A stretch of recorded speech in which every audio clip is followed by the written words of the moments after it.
Assalamualaikum warahmatullahi wabarakatuh. Selamat sore semuanya. Oke, hari ini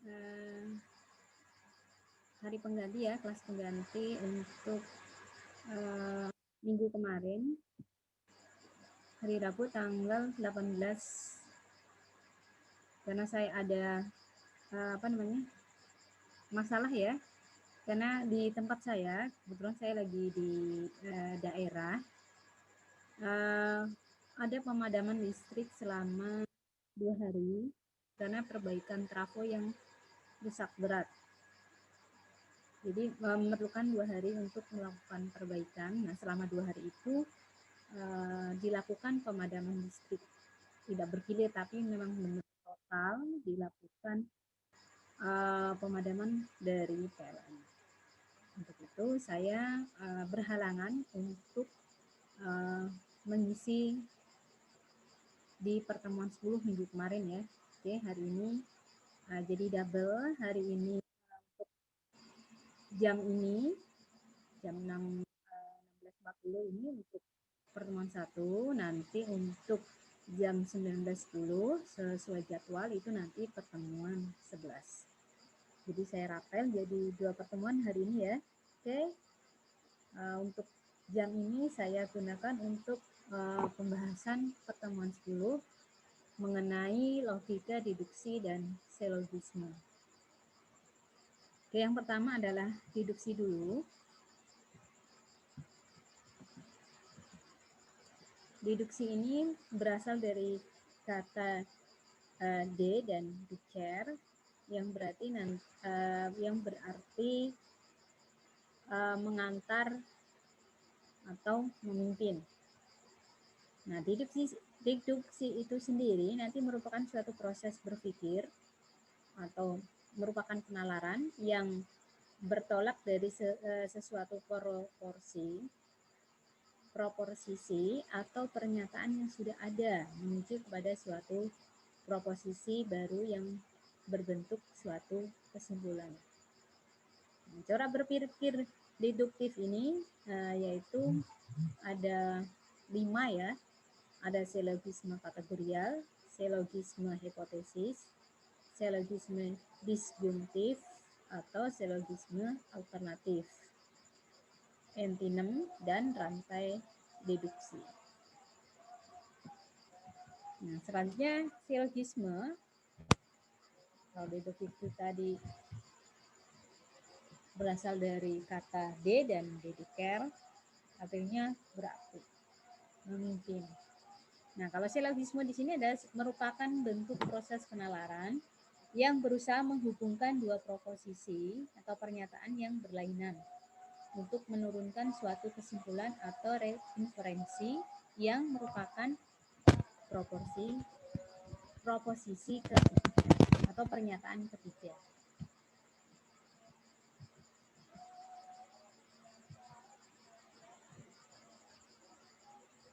Untuk yang pertama adalah silogisme kategorial. Nah, argumen deduktif yang mengandung suatu rangkaian. Jadi silogisme kategorial ini adalah sebuah argumen deduktif yang mengandung sebuah rangkaian yang terdiri dari 3 kategorial, kemudian yang disusun sedemikian rupa sehingga ada 3 term yang boleh muncul dalam 2 pernyataan. Misalnya di sini contohnya, semua buruh adalah manusia pekerja. Semua tukang batu adalah buruh. Jadi semua tukang batu adalah manusia pekerja. Di mana untuk pernyataan 1 ini adalah premis ya, premis mayor. Pernyataan 2 adalah premis minor. Nah, yang pernyataan 3 ini adalah conclusion-nya. Jadi kesimpulannya. Jadi ini pernyataan 1, pernyataan 2, kemudian yang ketiga adalah kesimpulan. Karena di dalam silogisme itu terdiri dari premis-premis dan conclusion. Jadi premis ini adalah pernyataan atau fakta yang ada. Nah, sedangkan conclusion adalah kesimpulan dari fakta-fakta tadi. Selanjutnya proposisi silogisme. Nah, ini Proposisi silogisme ini terdiri dari 3 proposisi. Ada premis, ada 2 proposisi yang disebut sebagai premis ya, yaitu nanti terdiri dari premis mayor dan premis minor. Dan 1 proposisi yang dikenal sebagai conclusion. Jadi silogisme ini terdiri dari proposisi. Yang pertama terdiri dari 2 proposisi premis, yaitu premis ini nanti ada premis mayor dan minor. Dan 1 conclusion. Nah, ini ya mengenai proposisi silogisme. Nah, contoh proposisi tadi kan terdiri dari premis mayor, ini dengan ciri-ciri premisnya nanti mengandung term mayor.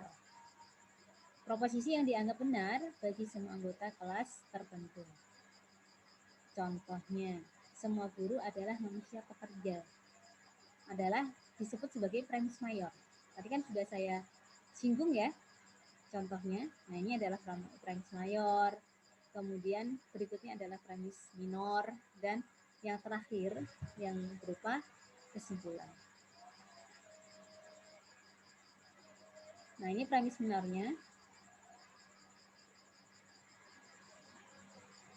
Premis minor ini nanti mengandung term minor. Kemudian proposisi yang mengidentifikasi sebuah peristiwa yang khusus sebagai anggota dari kelas tertentu. Yang terakhir kesimpulan tentu saja. Tadi kan sudah saya bahas ya. Yang terakhir adalah kesimpulan atau conclusion. Jadi kesimpulan dari premis mayor dan minor nanti dibuat kesimpulannya.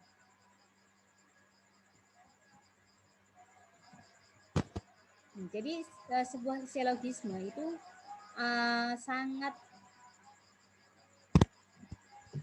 sangat ditentukan oleh kesahihan ya dan kebenaran.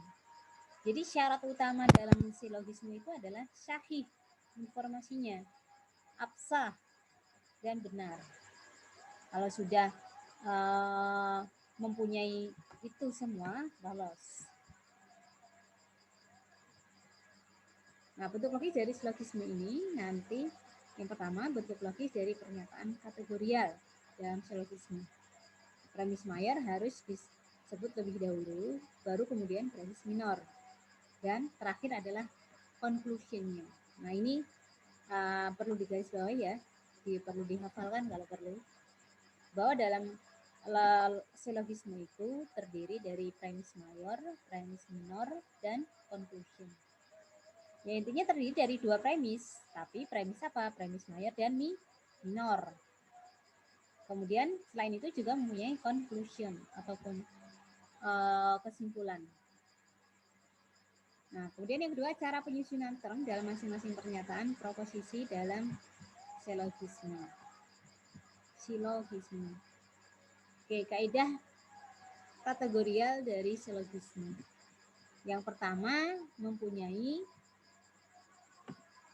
premis mayor, minor, dan konklusi. Contohnya, premis mayornya, semua petani desa itu adalah orang yang jujur. Jadi, semua petani desa itu adalah orang-orang yang jujur. Nah, minornya, Halim adalah seorang petani desa itu. Kesimpulannya gimana nih? Sebab itu Halim adalah orang jujur. Karena Halim petani desa yang jujur. Makanya Halim di sini adalah seorang petani desa yang jujur.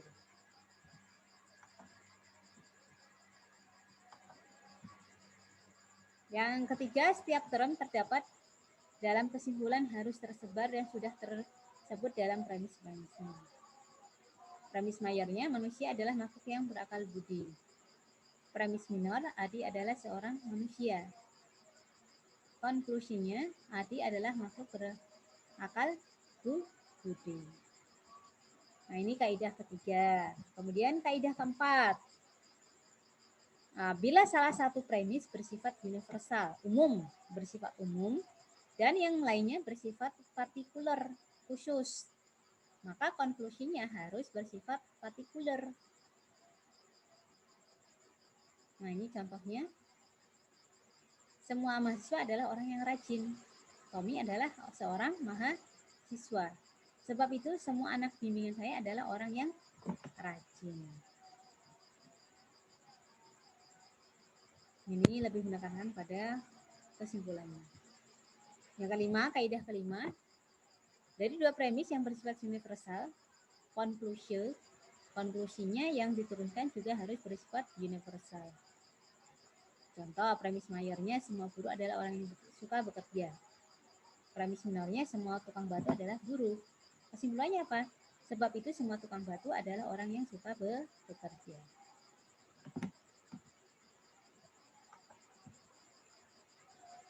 Kaidah ke-6.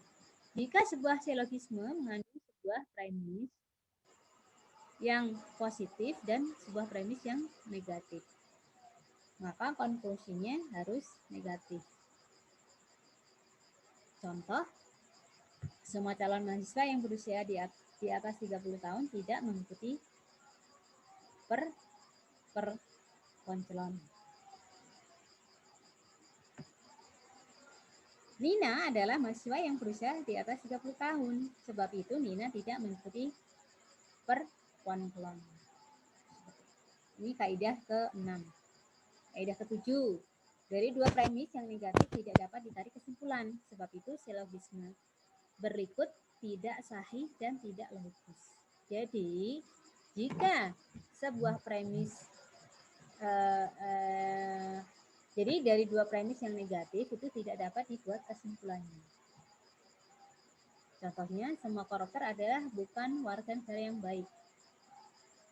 Ia bukan seorang warga negara yang baik, sebab itu ia adalah seorang koruptor. Ya, kaidah ke-8. Dari dua premis yang bersifat partikular tidak dapat ditarik kesimpulan yang sahih. Contohnya, contoh premis mayornya, Christian adalah seorang petinju. Minornya, Christian adalah warga Indonesia. Nah, sebab itu petinju adalah warga negara Indonesia. Silogisme hipotesis. Nah, silogisme hipotesis ini adalah semacam pola penalaran deduktif yang mengandung hipotesa. Hipotesa ini adalah dugaan sementara. Jadi di sini adalah silogisme dugaan sementara. Contohnya, jika tidak turun hujan, maka panen gagal.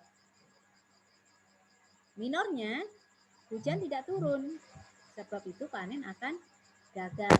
Atau begini, jika hama warneng tikus belalang menyerang tanaman padi, maka dipastikan panen padi akan gagal. Minornya gimana?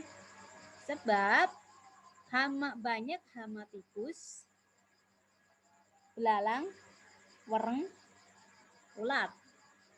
Nah, kesimpulannya apa? Sebab itu panen akan gagal. Nah, itu contoh silogisme hipotesa.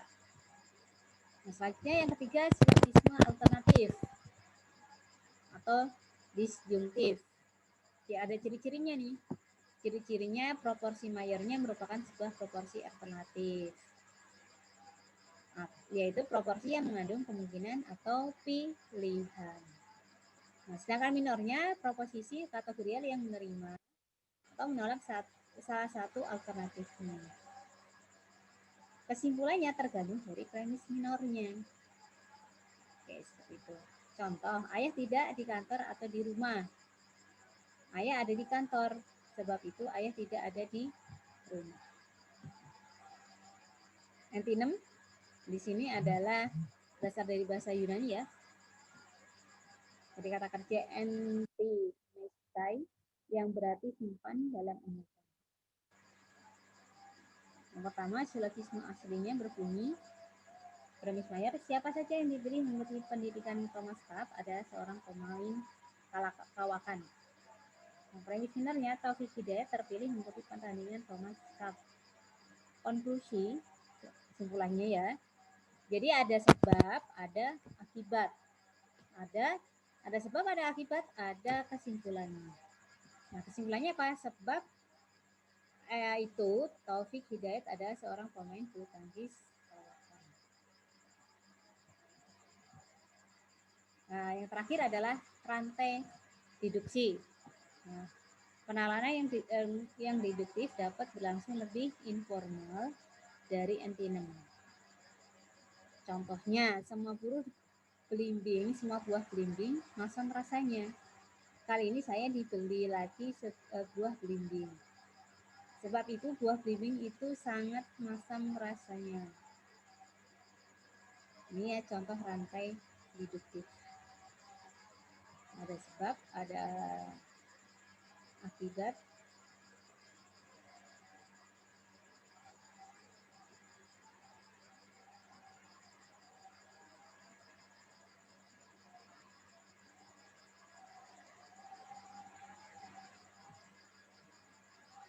Oke, jadi untuk materi hari ini, materi tambahan dari saya. Nah, jika ada yang mau didiskusikan, ada poin-poin yang belum jelas, silahkan didiskusikan di forum grup ya, silahkan.